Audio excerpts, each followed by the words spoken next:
오늘 로마서 12장 17절에서 21절을 중심으로 악에게 지지 말고 선으로 악을 이기라 하는 제목의 말씀 전하겠습니다. 우리는 로마서 12장에 들어오면서 이런 말씀을 들었습니다. 12장 1절을 보시면 그러므로 형제들아 내가 하나님의 모든 자비하심으로 너희를 권하노니 너희 몸을 하나님이 기뻐하시는 거룩한 산 제물로 드리라. 이는 너희가 드릴 영적 예배니라. 앞에 11장까지 말씀을 통해서 거듭나고 새 생명 얻은 신자들에게 하나님께서는 이렇게 제일 먼저 명령하십니다. 무엇입니까? 너희 몸을 하나님이 기뻐하시는 거룩한 산 제물로 드리라는 것입니다. 그러면 우리 몸을 산 제물로 하나님 앞에 드리는 것을 훈련하는 가장 첫 번째가 어디냐?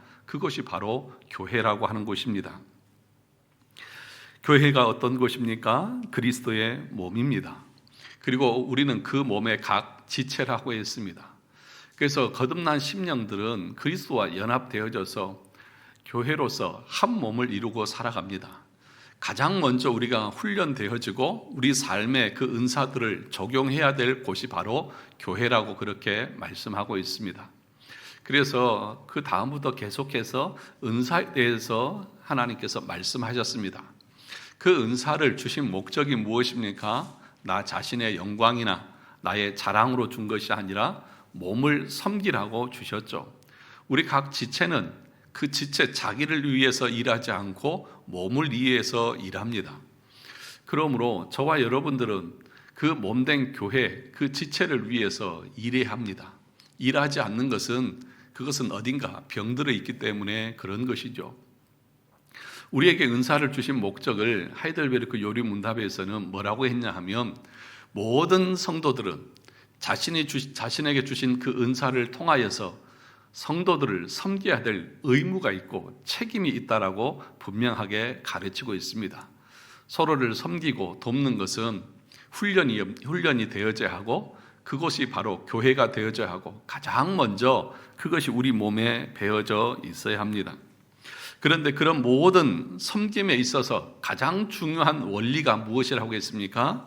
그것은 뭐냐 하면 사랑으로 행하는 것입니다. 9절에서 이렇게 말하지 않았습니까? 사랑에는 거짓이 없나니 악을 미워하고 선에 속하라. 형제를 사랑하라. 우애하라. 그러니까 우리가 은사를 사용할 때에 가장 중요한 원칙은 뭐냐? 사랑입니다. 그런데 그 사랑이 사랑하는 척하는 사랑이 아니라 가면을 쓰고 외식하고 거짓된 사랑이 아니라 거듭난 심령 안에서 나오는 하나님의 사랑을 경험한 사람의 그 사랑으로 형제를 사랑하고 우애하기를 먼저 하며 나보다 다른 사람을 존경하고 교만하고 잘난 체하고 자기가 높은 것처럼 말하지 말고 겸손하게 다른 사람을 높이라고 그렇게 말씀하고 있는 것입니다. 악을 미워하고 선에 속하라. 서로 우애하고 존경하기를 먼저 하라. 부지런하여 열심을 품고 주를 섬기라. 이 모든 그 목적이 뭐냐? 사랑입니다. 사랑에서 나오는 것입니다. 소망 중에 즐거워하고 환난 중에 참고 성도에 쓸 것을 공급하고 손 대접하기를 힘쓰는 사랑을 위해서 열심을 내고 기도로 은혜를 사모하라고 말하고 있는 것입니다. 그리고 나서 13장에 가면 교회 밖에서 세상 사람들과의 관계에서 어떻게 우리가 행동해야 되는지를 말합니다.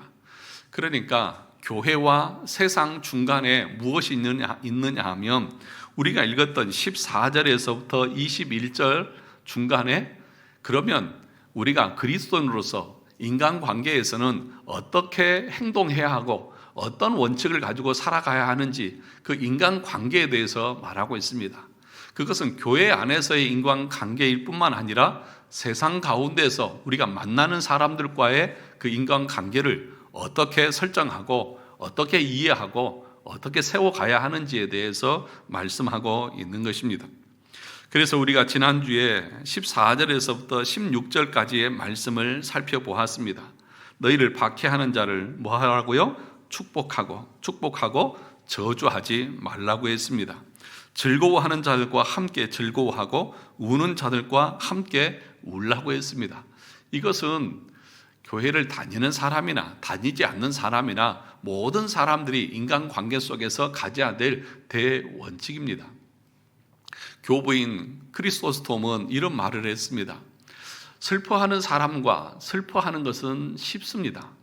그러나 웃는 사람과 함께 웃기 위해서는 더 고상한 인격이 필요합니다. 왜요? 남 잘 되는 꼴을 우리는 못 봅니다.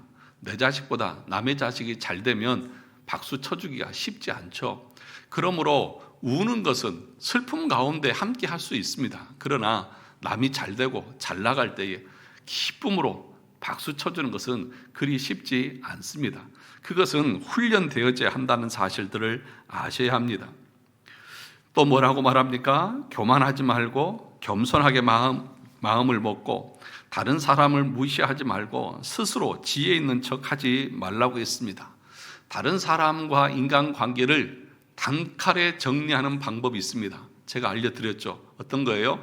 그 사람을, 앞에 있는 사람을 무시하고 멸시하고 깎아내려 보십시오. 그러면 그날로 절교를 하고 더 이상 그 사람이 찾아오지 않을 것입니다. 정말 여러분들이 그런 마음이 없다고 하면, 그 사람과 절교할 마음이 없다고 하면 우리는 어떻게 합니까? 서로 우애하고 나보다 내 앞에 있는 사람을 더 높여주고 존경해주는, 존경하기를 먼저 하라. 우리 교회에서 내가 다른 사람을 세우고 높여주는 일에는 내가 1등이다. 그 마음으로 서로를 대할 수 있어야 합니다. 저는 여러분들을 다 봅니다. 그래서 누가 우리 교회에서 1등인지, 나를 누가 잘 대해주는지 제가 다 이렇게 점수를 매기고 있습니다. 야, 저분은 나를 깎아내리네. 그러고 저분은 날 기분 좋게 해주고 높여주네. 우리 교회 성도들은 다 그렇게 높여주고 존경해주고 인정해주는 그런 모습들로 교회가 세워져 가야 되고 또 그렇게 세워져 갈 줄 믿습니다. 그것을 우리는 훈련해야 합니다. 교회 가운데서 훈련해야 합니다. 우리 마음은 다른 사람을 깎아내리는 데는 너무 재밌어요. 좋아요. 그것은 가르쳐주지 않아도 다 해요. 그래서 여러분, 사람들과 대화 속에서 기분 좋은 경험이 많으세요? 기분 나쁜 경험이 많으세요? 대부분 기분 나쁜 경험이 많을 거예요.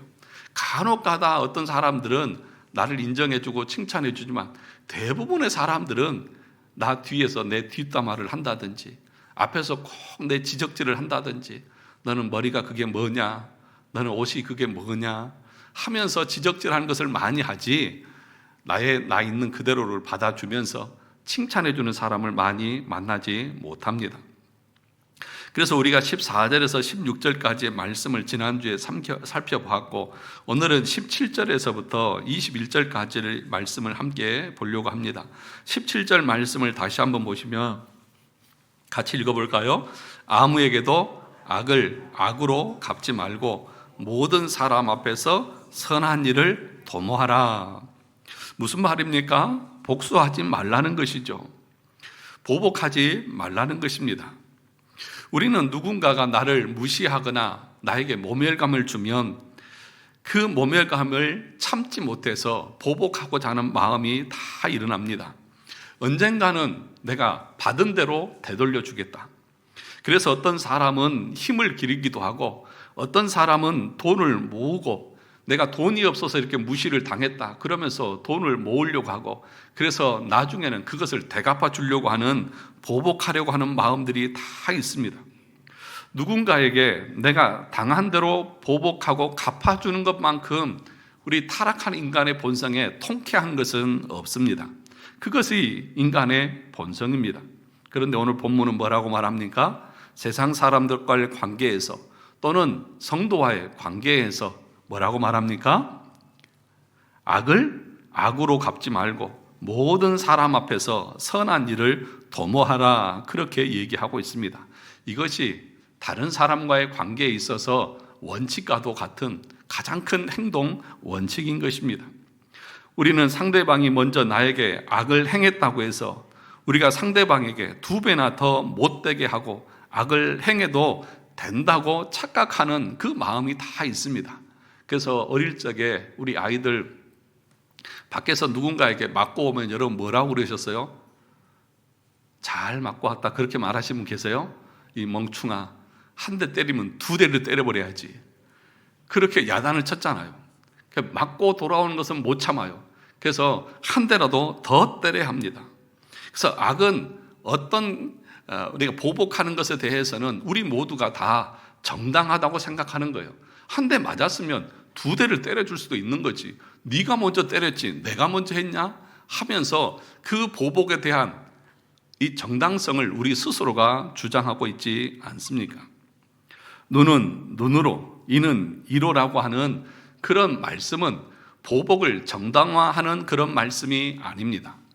형을 집행할 때, 사법제도에서 형을 집행할 때에 사람들이 어떻게 합니까? 자기가 당한 만큼 똑같이 갚아줄까요? 아니면 더 심하게 할까요? 더 심하게 하죠. 나는 한 대 맞았으면 그 사람에게는 10대를 때리려고 하는 것이 우리 인간입니다. 그래서 사법제도에서 눈은 눈으로, 이는 이로라고 하는 그 말은 그 범위를 넘어서지 말라는 것입니다. 무자비하게 보복하지 말라는 것입니다. 보복하지 말라고 하는 의미인 것이지, 그렇게 받은 대로 되돌려줘라 그런 의미로 이는 이, 눈은 눈 이렇게 말한 것이 아니라는 것입니다. 데살로니가 전서에서도 이렇게 말했습니다. 5장 15절에 보면 삼가 누가 누구에게든지 악으로 악을 갚지 말게 하고 서로 대하든지 모든 사람을 대하든지 항상 선을 따르라. 누구에게든지, 믿는 자든지 믿지 않는 자든지 악을 악으로 갚지 못하게 하라고 말합니다. 악을 악으로 보복하지 못하게 하라고 분명하게 말합니다. 베드로전서 3장 8절과 9절에도 이렇게 말합니다. 마지막으로 말하노니 너희가 다 마음을 같이하여 동정하며 형제를 사랑하며 불쌍히 여기며 겸손하며, 그 다음에 악을 악으로 욕을 욕으로 갚지 말고 도리어 복을 빌라. 이를 위하여 너희가 부르심을 받았으니 이는 복을 이어받게 하려 하심이라. 믿는 신자들을 향해서 하나님께서는 악을 악으로 욕을 욕으로 보복하지 못하게 하라. 우리의 부르심 안에는 그것이 포함되어 있지 않다는 것입니다. 우리의 부르심에 보복이 포함되어 있지 않습니다. 그러면 무엇이 포함되어 있습니까? 선으로 갚는 것이 포함되어 있습니다. 거듭난 심령들에게 하나님을 빙자해서 하나님의 이름으로 다른 사람을 저주하고 다른 사람에게 갚아주는 그 보복의 권리를 언제 한 번도 우리에게 주신 적이 없습니다. 우리를 부르신 목적을 베드로 사도는 뭐라고 말하냐면 복을 비는 것으로 너희를 부르셨다. 너희의 부르심 속에는 저주가 있는 것이 아니라 다른 사람을 축복하라고 하는 그 부르심이 거기에 포함되어 있다라고 말합니다. 그러면서 뭐라고 말하냐면 오늘 17절 말씀을 다시 한번 보시면 모든 사람 앞에서 뭘 하라고요? 선한 일을 도모하라 그렇게 말합니다. 선을 따르라고 베드로는 말했고 여기서는 선한 일을 도모하라 그렇게 얘기했습니다. 이 도모하라고 하는 말의 의미가 뭐냐 하면 이런 것입니다. 준비하고 연습하고 훈련하라는 것입니다. 무엇을요? 선한 일을요. 여러분, 악한 일은 우리의 본성에 태어날 때부터 훈련되어지고 학습되어져서 여러분 가르쳐주지 않아도 다 합니다. 유치원 손주들 보내놓고 나면 어느 순간에 이 XX 하면서 욕을 배워오잖아요. 우리 집에서는 한 번도 쓴 적이 없는데, 가르쳐준 적도 없는데 애들은 본성에서부터 타락한 본성은 욕과 저주와 보복이 마음에 가득 담여져 있습니다. 그래서 가르쳐주지 않아도, 훈련하지 않아도 모든 사람의 마음에는 자동으로 나옵니다. 그런데 여러분, 선한 것, 다른 사람을 인정하고 세워주고 좋은 것들을 추구하는 것들은, 말씀에 순종하는 것들은 훈련되어지지 않으면 몸에 익혀지지 않습니다. 그래서 우리의 본성에도, 교회를 다니는데도, 신앙생활을 그렇게 오래 했는데도 내 입술이 걸걸해요. 무슨 그런 이 세상에서도 듣지 못하는 그런 걸걸한 소리들이 교회 안에서도 이렇게 난무하는지 몰라요. 훈련되지 않아가지고, 언어가 훈련되지 않고 삶의 태도가 훈련되지 않고 이런 것들이 훈련되지 않으니까, 그래? 네가 나한테 그렇게 했어? 그것이 그냥 보복이 자동적으로 나옵니다.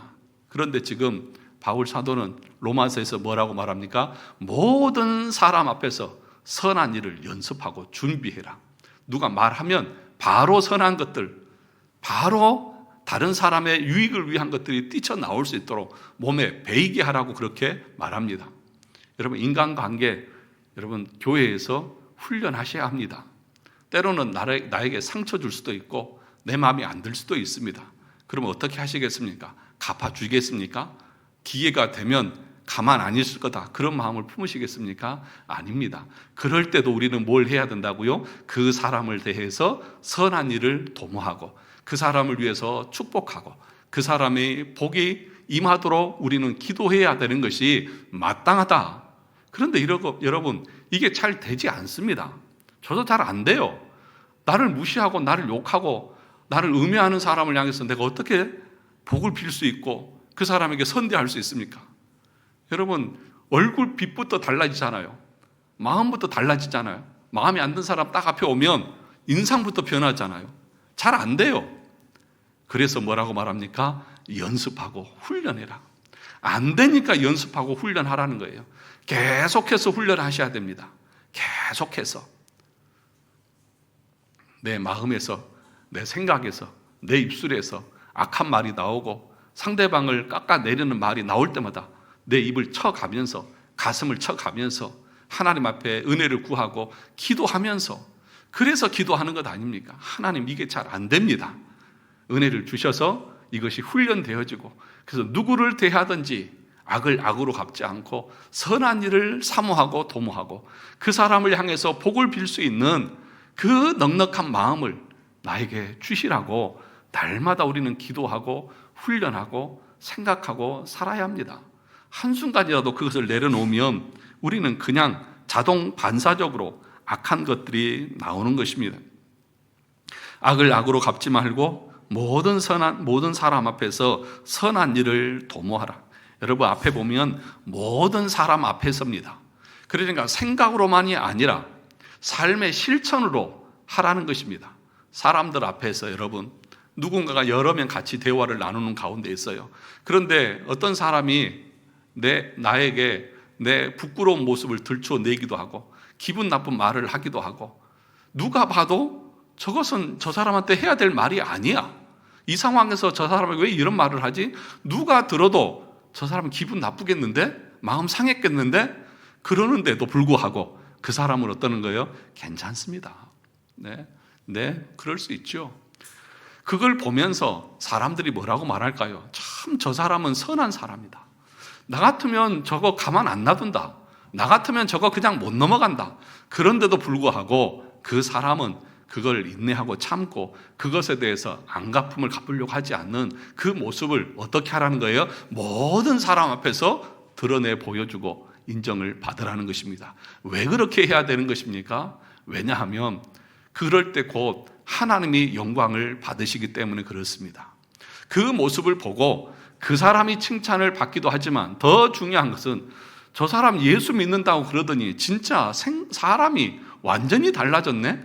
그 전에 저런 사람이 아니었고 나 같아도 저것은 못 참아. 그런데 저걸 참고 웃고 오히려 그 말한 것에 대해서 사람들이 뭐라고 하니까 민망하니까 아니 괜찮아 그러면서 저 사람 편을 들어주네?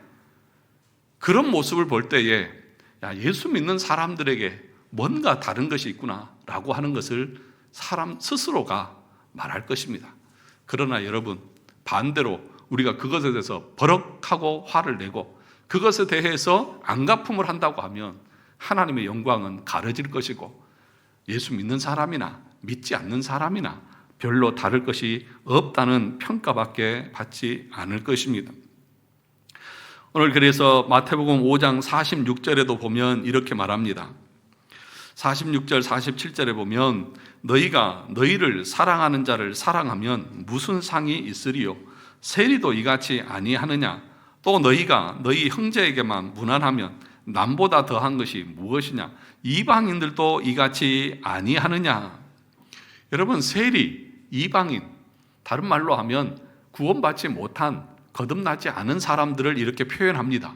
그러니까 일반인들도 자기 자식은 사랑하고요, 자기에게 잘해주는 사람들은 잘해줘요. 그것은 악한 자들도, 악을 행하는 사람들도 형제들끼리는 서로 돌아보고 무난해요. 그러면 너희나 예수 믿지 않는 사람이나 믿는 사람이나 무엇이 다르냐? 그 다른 것이 있는데, 세상 사람들은 나에게 잘해주는 사람은 잘해줍니다. 그리고 나에게 악하게 하는 사람들은 악하게 합니다. 그러나 믿는 사람들은 나에게 잘해주는 사람도 잘해주고 나에게 악하게 하는 사람들도 선한 일을 도모하고 보복하지 않고 저주하지 않고 축복하는 모습이 다른 거예요. 외적인 모습은 다 똑같아요. 그런데 그의 삶의 실천의 모습은 이렇게 다르다는 것입니다. 저와 여러분들은 그 기준이 다르다고 하는 것을 성경이 분명하게 말씀하고 있는 것입니다. 17절 말씀을 다시 보시죠. 아무에게도 악을 악으로 갚지 말고 모든 사람 앞에서 선한 일을 도모하시는 우리 모든 성도들이 되시기를 주님의 이름으로 축원합니다. 18절에 보니까 이어서 이렇게 말합니다. 할 수 있거든 너희로서는 모든 사람과 더불어 뭐 하라고요? 화목하라. 그런데 여기에 말씀에 보면 할 수 있거든 이라고 하는 조건이 붙어 있습니다. 화목하는 것에는 조건이 있습니다. 왜 이런 조건을 붙여놨냐 하면, 여러분, 내가 아무리 상대방에게 잘해줘도 그 상대방이 내 선이나 내 사랑을 받으려고 하지 않고 그 완고한 마음으로 끝까지 나를 거절하고 나에게 악하게 행하면 우리가 화목할 수 있을까요? 없어요. 나는 화해하려고 하고 나는 친하게 지내려고 하고 나는 모든 것을 용납하려고 하는데 상대방이 어때요? 끝까지 나를 거절하고 부정하고 할 때에는 할 수가 없는 것이죠. 그렇지만 우리는 어떻게 해야 됩니까? 할 수 있거든. 할 수만 있다면 할 수 있을 때까지는 최선을 다해서 모든 사람과 화목하기 위해서 애써야 한다는 것입니다.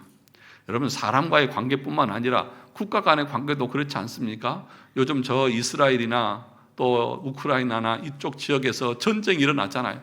내가 아무리 평화를 주장해도 상대방이 총칼 밀고 대포 쏘면서 들어오면 어떻게 하겠습니까? 할 수가 없는 거죠.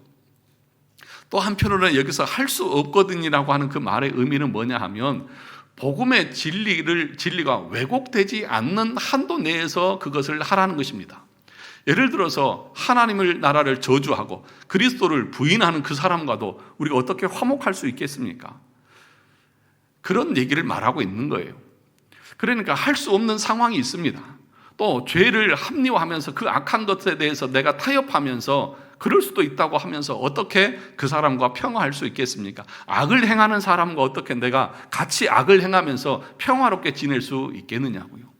그러니까 화목한 것은 할 수 있거든입니다. 그런데 여러분, 할 수 있도록 최선을 다해서 우리는 해야 돼서, 그래서 우리의 어떤 행위도 불의하고 악하다고 하는 그런 소리를 들어서는 안 된다는 것을 지금 바울이 말씀하고 있는 것입니다. 그래서 여러분들의 행동이 그 어떤 것으로도 책망받지 않도록 하라. 제일 힘든 것이 여러분들은 뭐라고 생각하십니까? 갈등하는 거, 그렇죠? 서로 한 공간에 있으면서 서로 미워하고 시기하고 질투하고 화목하지 않은 것이 가장 우리 인간을 힘들게 하는 것 같아요. 네. 마음이 힘들면 죽을 것 같잖아요. 그러니까 서로 화목하라고 말합니다.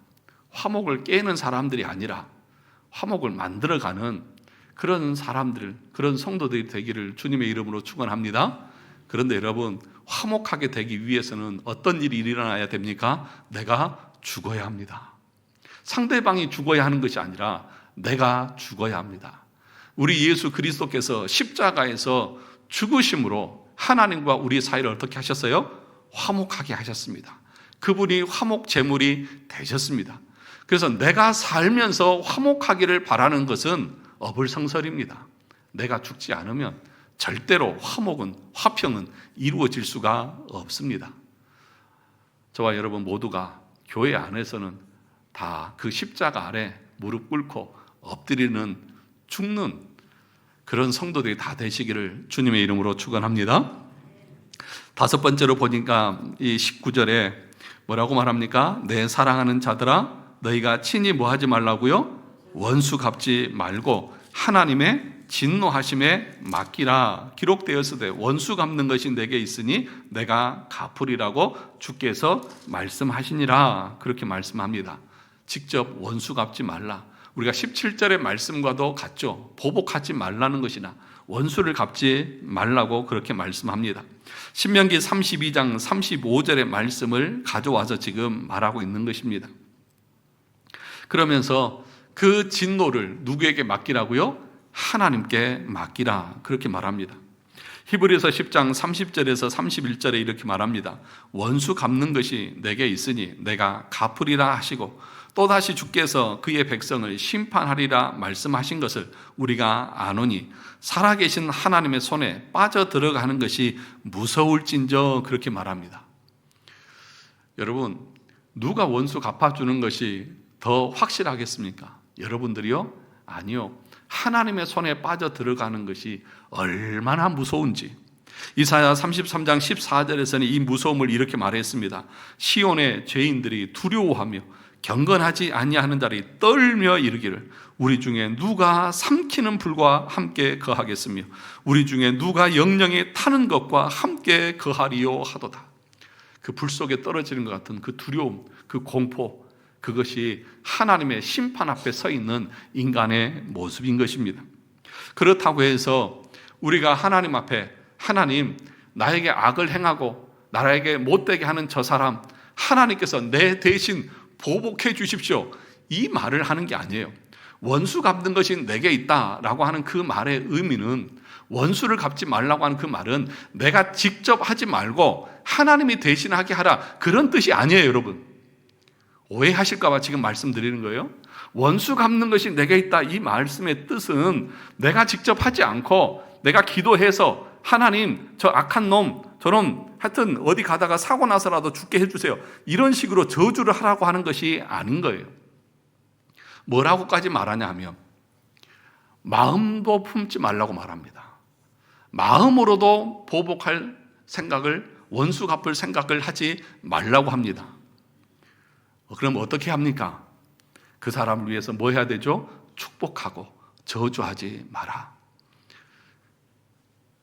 그 사람이 예수 그리스도 안에 돌아와서 예수를 믿기를 위해서 기도해라. 그것이 원수 갚지 않는 것입니다.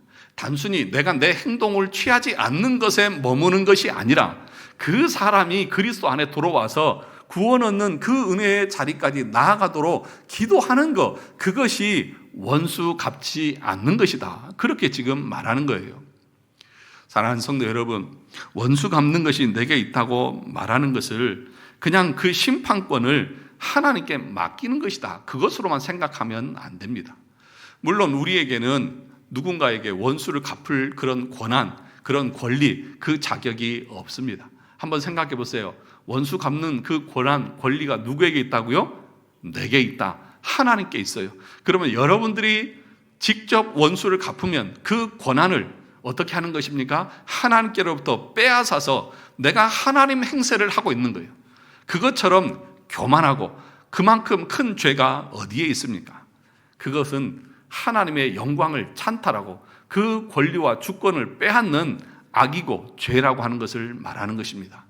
그러니까 단순히 원수 갚지 말라, 이 말은 그냥 보복 안 한다, 그 정도가 아니라 왜 하나님이 못하게 하시느냐? 그것은 나에게 속한 것이다.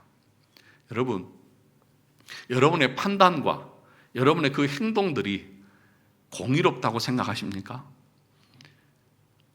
여러분들이 당한 만큼 1mm도 차이 없이 0.1g도 다르지 않게 정확하게 여러분들이 그 사람에게 원수를 갚을 수 있습니까? 대답을 해보세요. 이는 이로, 눈은 눈으로 여러분들이 생각하는 것만큼 정확하게 하나님이, 공의로우신 하나님이 하시는 만큼 여러분들이 하실 수 있을까요? 없습니다. 그러면 여러분들도 악을 행하는 것이죠. 그러므로 우리는 절대로 누군가에게 악을 행할 수도 없고 행해서도 안 되고, 우리는 뭘 해야 됩니까? 선한 일을 도모하고 그들을 향해서 원수를 갚는 것이 아니라 하나님 앞에 맡기고 하나님 앞에 은혜를 구하는 삶을 살아야 한다는 것입니다. 여러분, 누군가에게 또는 누군가가 여러분을 힘들게 하시는 분이 있습니까? 보복하고 싶고 원수 갖고 싶고 저 인간 꼴도 보기 싫다, 그런 사람이 있습니까? 여러분, 훈련하십시오. 훈련하셔야 됩니다. 연습하셔야 됩니다. 뭘요? 우리가 앞에서 14절에서부터 보았던, 또 19절에서 보았던 그런 모습들을 내가 매일매일 훈련하고 훈련해야 합니다. 그것이 경건의 훈련인 것입니다. 마지막 21절에 보면 뭐라고 말합니까? 21절을 같이 한번 읽어볼까요? 악에게 지지 말고 선으로 악을 이기라. 악에게 지지 말고 선으로 악을 이기라. 악에게 지는 것은 어떤 것일까요? 악을 악으로 갚는 것, 원수를 내가 친히 갚는 것, 내가 저주하고 또 저주하는 것, 그것이 악에게 지는 것입니다. 그러면 악에게 지지 않는 것은 무엇입니까? 선을 행하는 것입니다. 그것을 앞에 19절에서는 이렇게 말했습니다. 20절에서는 이렇게 말했습니다. 20절 같이 읽어볼까요? 시작. 내 원수가 줄이거든 먹이고 목마르거든 마시게 하라. 그리함으로 내가 숯불을 그 머리에 쌓아 놓으리다. 원수가 줄이면 뭐 하라고요? 먹이라고요. 목마르건 뭐 하라고요? 마시우라고요. 표정들이 왜 다 그렇게 굳어 계세요? 도저히 불가능한 명령을 지금 하나님이 하셔서 그러신 건가요? 나는 이렇게는 못하겠다. 한번 손 들어보세요. 나는 다른 건 다 해도 내 원수가 배고프면은 그 힘 없을 때 가서 밟아버려야지, 내가 그에게 먹을 것을 줘서 힘을 얻게 하고 목마름에서 시원함을 얻게 할 수는 나는 없다. 그러시는 분 손 들어보세요. 빨리요. 정확하게 하셔요. 지금 손 한 분도 안 드셨어요. 그래서 여러분들은 다 지금 약속하신 거예요. 지금부터 우리 교회 안에서 목사님, 저 사람이 나 화나게 가지고 나는 가만 안 둘 거예요, 이런 말 하시는 분들은 예수 믿지 않고 지옥 갈 백성으로 저를 인정하겠습니다. 여러분 다 약속하셨어요. 우리는 절대로 서로를 향해서 싸워서도 안 되고 원수처럼 대해서도 안 되고 미워하고 시기하고 질투하는 관계가 되어서는 안 됩니다. 그럼 어떻게 해야 됩니까? 선으로 악을 이겨야 합니다. 뭐예요? 원수가 목마르거든 배고파하거든 먹이고 목말라하거든 마실 것을 공급하십시오. 그렇게 함으로 어떤 것과 같다고요? 그 사람의 머리 위에 핀 숯을 올려놓은 것과 같다. 자기가 그렇게 악하게 했는데, 내가 그렇게 못되게 했는데 저 사람은 나를 향해서 선한 것을 베풀어 줬을 때에 양심이 있는 사람이라고 하며 자기가 행한 것에 대해서 얼마나 얼굴이 뜨거울 정도로 부끄럽겠습니까? 양심의 가책을 느끼면서 얼굴이 뜨뜻할 거예요. 그것이 마음에서는 숯불이 올려져서 살이 타는 것 같은 고통과 괴로움을 느낄 것입니다. 그래서 여러분 그러잖아요. 자기가 아무리 약하게도 저 사람이 나에게 선하게 대하니까 오히려 자기가 미치려고 그러잖아요. 하나님께서는 그런 삶을 우리에게 원하시고, 그리고 그렇게 선하게 대함에도 불구하고 끝까지 악하게 하는 자들에 대해서 하나님께서는 그 머리 위에 쌓은 그 악한 대로 하나님이 벌하실 것입니다. 그러면 우리가 할 일은 뭐예요? 우리는 끝까지 선을 행하는 거예요. 그러면 심판은 누가 하는 거예요? 하나님이 하시는 거예요. 그렇게 선을 행하고 그렇게 그 양심의 가책 받도록 그렇게 상대방이 했음에도 불구하고 그것을 받지 않고 그 마음에 회개하지 않고 끝까지 악을 행하는 자들은 그 머리 위에 숯을 쌓아놓은 것 같은 그 심판을 하나님께서 마지막에 하실 것이라는 것입니다. 제가 아는 사람 중에 그런 사람이 있습니다. 이 사람은 나쁜 짓을 하지도 않았는데 억울하게, 특별히 그 사람에게 공을 세우고 좋은 일을 해줬는데도 불구하고, 그 사람에게 유익하게 한 일을 해줬는데도 불구하고 자기를 죽이려고 했습니다. 사람들을 동원해서 쫓아다니면서 만나기만 하면 죽이겠다고 쫓아다녔습니다. 죄 지은 거 없어요. 잘못한 거 없어요. 그런데 어느 날은 그 사람을 죽일 기회가 있었어요.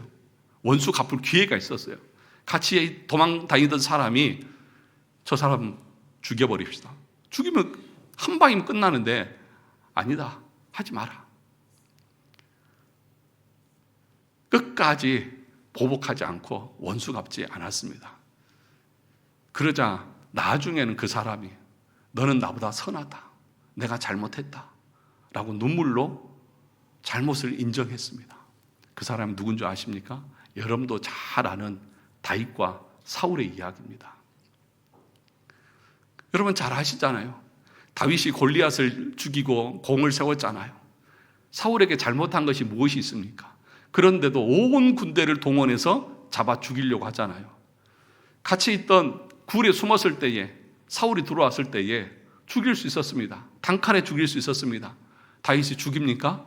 안 죽이죠. 옷자락만 자르죠. 그리고 나와서 이걸 보여줍니다. 왕이여, 내가 당신을 죽일 수 있었습니다. 그런데 나는 당신을 죽이지 않았습니다. 이것이 내가 악이 없다고 하는 선의 증거 아닙니까? 그러자 사울이 뭐라고 말합니까? 내 아들아, 네가 나보다 선하다. 하나님께서 너에게 복 주시길 원한 것이다. 그리고 돌아가잖아요. 그런데 여러분, 그 다음에 또 쫓아다니면서 죽이려고 그래요.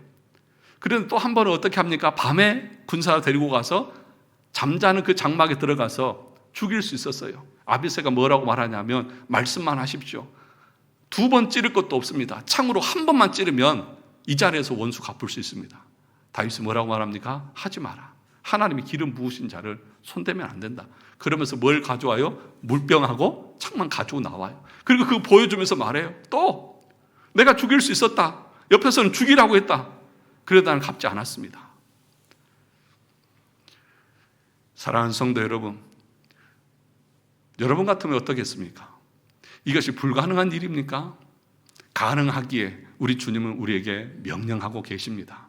저와 여러분들이 어떻게 구원을 얻었습니까? 원수 되었을 때입니다. 만약에 우리 하나님께서 그 행한 대로 우리에게 보복하시고 원수를 갚았다고 하면 우리는 결코 구원받을 수 없는 존재들이었습니다.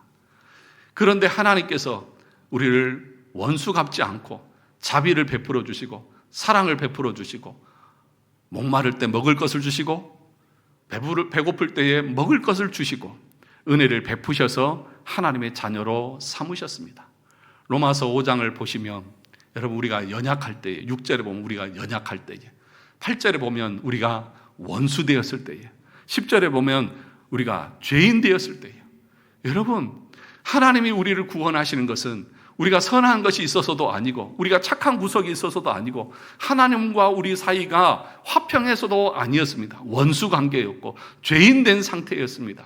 연약하여서 하나님을 대적하던 상태였습니다. 그런에도 불구하고 하나님은 자신을 십자가에 내주시면서 그 사랑으로 우리와 화목하시고 우리를 자녀 삼아주셨습니다.